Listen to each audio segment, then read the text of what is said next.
नमस्कार दोस्तों, मैं हूं नीरज और आप देख रहे हैं सलाम इंडिया न्यूज। दोस्तों, आजकल पूरी दुनिया में बस एक ही नाम सुनाई दे रहा है, चीन और केवल चीन। आजकल पूरी दुनिया के नाक पर इसने दम मचाकर रखा हुआ है। चाहे फिर वो कोरोना हो या नकली सामान या फिर अवैध कब्जे की बात हो, सारे तार चीन से ही जुड़े हुए हैं। ऐसा नहीं है कि चीन केवल भारत के लिए ही समस्या खड़ी करता है। वह हर उस देश से दुश्मनी पालता है जो आत्मसम्मान से जीना पसंद करते हैं और अपनी संप्रभुता से कोई समझौता नहीं करते हैं।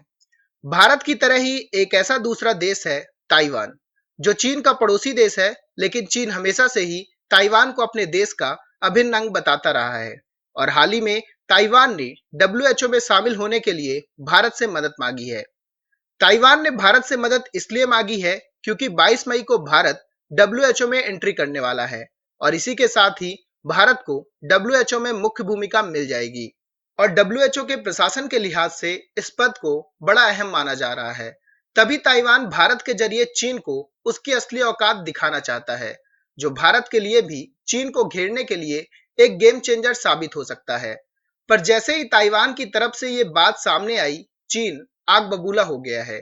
तभी तो न्यू दिल्ली स्थित चाइनीज एम्बेसी की तरफ से तुरंत प्रतिक्रिया आई है। एम्बेसी ने कहा है कि इस मामले का प्रबंध वन चाइना पॉलिसी को ध्यान में रखते हुए करना चाहिए। चीनी दूतावास के प्रवक्ता ने कहा है कि डब्ल्यूएचओ सहित उसकी सभी गतिविधियों पर ताइवान क्षेत्र की भागीदारी पर चीन का स्टैंड क्लियर है। इसे वन चाइना पॉलिसी के अनुसार संभाला जाना चाहिए, क्योंकि ताइवान चीन का अभिन्न अंग है। जानकारी के लिए हम आपको बता दें कि कोरोना वायरस से लड़ने में ताइवान का अभूतपूर्व योगदान है। ताइवान न केवल कोरोना से जीतने वाला देश है, बल्कि उसने दूसरे देशों को भी इस महामारी से उभरने में सहयोग दिया है। दरअसल ताइवान चीन के बाद दुनिया में फेस मास्क का सबसे बड़ा उत्पादक देश है। इसीलिए 1 अप्रैल को ताइवान के प्रेसिडेंट ने अनाउंस किया था कि ताइवान 1 करोड़ मास्क उन देशों को डोनेट करेगा जो कोरोना महामारी से सबसे अधिक पीड़ित हैं। यूरोप और अमेरिका को 10-10 लाख मास्क सप्लाई करने के बाद ताइवान ने शेष बचे 80 लाख मास्क उन देशों को बांटने का फैसला लिया था जिन्होंने मास्क के लिए ताइवान से मदद मांगी है। ताइवान से भारत के औपचारिक संबंध नहीं होने के बावजूद भी ताइवान ने पिछले सप्ताह 10 लाख सर्जिकल मास्क भारत को डोनेट किए हैं। राजनयिक सूत्रों का कहना है कि इस दान को डब्ल्यूएचओ की बैठक में भाग लेने के अपने प्रयासों के लिए भारत से समर्थन के आह्वान के संदर्भ में देखा जाना चाहिए। बता दें कि चीन लगातार ताइवान को डब्ल्यूएचओ जैसे संगठन से बाहर रखना चाहता है।